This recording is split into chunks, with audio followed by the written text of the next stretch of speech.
సరోజారావు ఆనంద్తో ఇలా అంటూ ఉంటుంది. క్షమించండి, చాలా తప్పు చేశాము, అందుకే క్షమించండి ఆనంద్ గారు. ఎందుకంటే ఆ రోజు చప్పుడు మాటలు పట్టుకుని ఆ రోజు చాలా తప్పుగా ప్రవర్తించాము మీ పట్ల, అందుకే సారీ చెప్తున్నాను. అంత తప్పును సరిదిద్దుకోవడం కోసం ఇప్పుడు ఎల్లుండి మీ అమ్మాయిని చూసుకోవడానికి వస్తున్నాం అని అనేసరికి ఆనంద ఎంతో సంతోషపడుతూ, నిజంగానా సరోజ గారు అని అంటే, అవును ఆనంద గారు, నిజంగానే మీ అమ్మాయిని చేసుకోవడం అదృష్టంగా భావిస్తున్నాము. మీ పెంపకం ఎలా ఉంటుందో అన్నీ తెలుసు, కానీ కొంచెం చిన్న పొరపాటు జరిగిపోయింది, దానివల్లే ఇలా జరిగింది, దానికోసం ఏమీ అనుకోవద్దు అని అంటే, ఆనంద సరే సరోజరావు గారు, మీరు అర్థం చేసుకున్నారు, అంతే సంతోషం, అంతకు మించి ఇంకేం కావాలి చెప్పండి అని ఆనంద అంటుంది. ఇంకా అర్థం చేసుకుని ఏంటో తెలుసుకుని చాలా ఆనందంగా ఉంది అని ఆనంద భైరవి చెప్తుంది. ఇక అప్పుడే సరోజ సరేనండి, ఎల్లుండి వచ్చేదానికి అన్ని ఏర్పాట్లు చేసుకోండి అంటే సరే అని చెప్పేసి ఆనంద ఫోన్ పెట్టేసిన తర్వాత ఎంతో సంతోషపడుతూ ఉంటుంది. అమ్మయ్య, లహరిని చేసుకోవడానికి ఎలాగైనా వాళ్ళు ఒప్పుకున్నారు, విషయం వెంటనే అక్కతో చెప్పాలి అని అనుకుంటూ అక్కడి నుంచి ఇంట్లోకి పరిగెత్తుకొని వచ్చేస్తుంది ఆనంద. అందరికీ ఇంట్లోకి వచ్చిన తర్వాత ఫస్ట్ అనన్యను చూసి చాలా కోపంగా చూస్తుంది. మళ్ళీ ఇదేమైనా చేస్తుందా అనేసి ఇంకా అప్పుడే ఆనంద ఇలా అనుకుంటూ ఉంటుంది.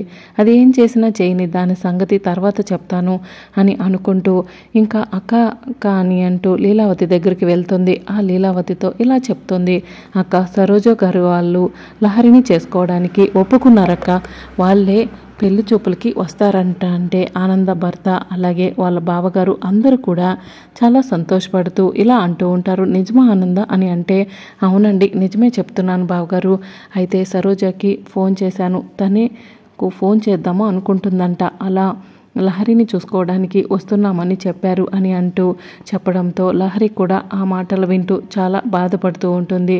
తన పరిస్థితి ఇంకా ఇరకాటంలో పడిపోయింది కాబట్టి తను ఏడుస్తూ బాధపడుతూ ఉంటుంది.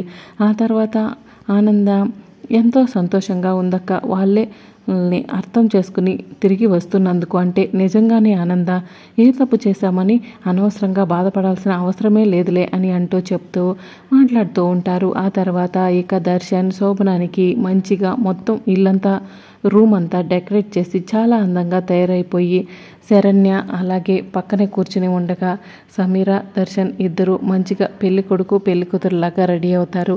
అప్పుడు దర్శన్ వచ్చేసరికి సమీర వచ్చి శరణ్య చూసి ఒక్కసారిగా షాక్ అవుతుంది. ఇక అప్పుడే దర్శన్ ఇలా అంటూ ఉంటాడు, ఏంటి నువ్వు ఇంకా బయటికి వెళ్ళలేదా, నువ్వు ఇంకే ఇక్కడే ఉంటే ఎలాగా అని అంటూ దర్శన్ అంటాడు. అప్పుడు శరణ్య బాధపడుతూ చూస్తూ ఉంటుంది, నువ్వే కదా చెప్పావు అసలు పూజకి పనికిరాను అని చెప్పేసి, ఇంకేదేదో చెప్పావు, ఆ మాటలన్నీ నిజమో కాదో రేపు ఉదయాన్నే సమీరని అడుగు చెప్తుంది అని అంటే, అప్పుడే శరణ్య పైకి లేచి బాధగా దగ్గరకు వచ్చి, ఏంటండి అసలు మీరు ఏం మాట్లాడుతున్నారు, ఎందుకు ఇలా మాట్లాడుతున్నారండి, మీరు ఇలా మాట్లాడడం కరెక్ట్ కాదు, పెళ్లి చేసుకున్న భార్యని ఇక్కడే ఉండగా మీరు అలా చేయడం కరెక్ట్ కాదండి అని అంటే, అవునా నువ్వు పెళ్లి చేసుకున్నానని నీకు గుర్తుందా, అంత సీన్ లేదమ్మా, నువ్వు బయటికి దయచేస్తే ఇద్దరం చేసుకోవాల్సిన కార్యక్రమాలు చాలా ఉన్నాయి ఇక్కడ అని దర్శన్ అంటే, ఇంకా అప్పుడే శరణ్య ఇలా అంటుంది, తప్పండి మీరు ఇలా చేయొద్దండి ప్లీజ్ అండి అని అంటూ, ఇలా ఉండటం కరెక్ట్ కాదు అని అంటే, మరి ఇలా ఉంటే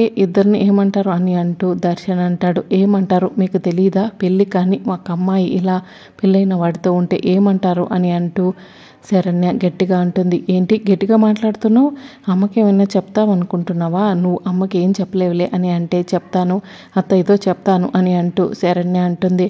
ఆ మాట వినేసరికి దర్శన్ ఒక్కసారిగా షాక్ అవుతాడు. ఇక అప్పుడే ఇలా చూస్తూ ఉంటే, అవును అత్తయ్యతో చెప్తాను, ఎందుకు చెప్పను, అత్తయ్యతో విషయం ఖచ్చితంగా చెప్పాను అంటే అప్పుడు ఉంటుంది మీకు అని ఫోన్ తీసుకుంటుంది శరణ్య. అప్పుడు దర్శన్ టెన్షన్ పడుతూ సమీర వైపు చూస్తూ ఉంటే సమీర కూడా చాలా టెన్షన్ పడుతూ ఉంటుంది.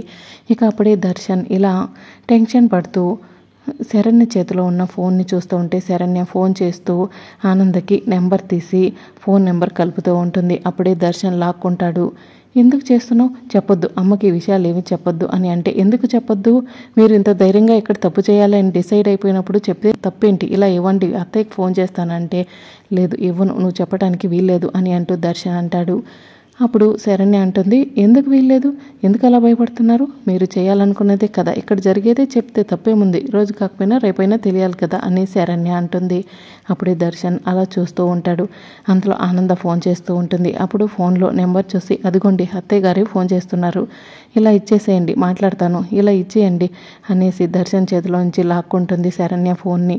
అప్పుడే శరణ్య ఇలా ఫోన్ లిఫ్ట్ చేసి అత్తయ్య గారు అని అంటూ అనేసరికి, అమ్మ శరణ్య ఎలా ఉన్నారమ్మా అని అంటే, అప్పుడు మీకు ఫోన్ చేద్దాం అనుకున్నాను అత్తయ్య గారు అని అంటే, ఏమైందమ్మా అని డల్గా ఉన్నావు అని ఆనంద అడుగుతుంది. అలా అడిగేసరికి, అది అత్తయ్య గారు ఇక్కడ రూమ్లో అని అంటూ సమీర గురించి చెప్పబోతూ ఉంటుంది. దర్శన్ చాలా టెన్షన్ పడుతూ ఉంటాడు.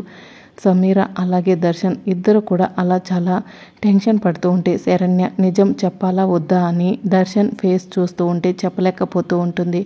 ఇంకా ఆనందకి శరణ్య అసలు విషయం చెప్పేస్తుందా లేదా, అసలు సమీర అక్కడి నుంచి పంపించేస్తారా అన్నది రానున్న ఎపిసోడ్లో తెలుసుకుందాం.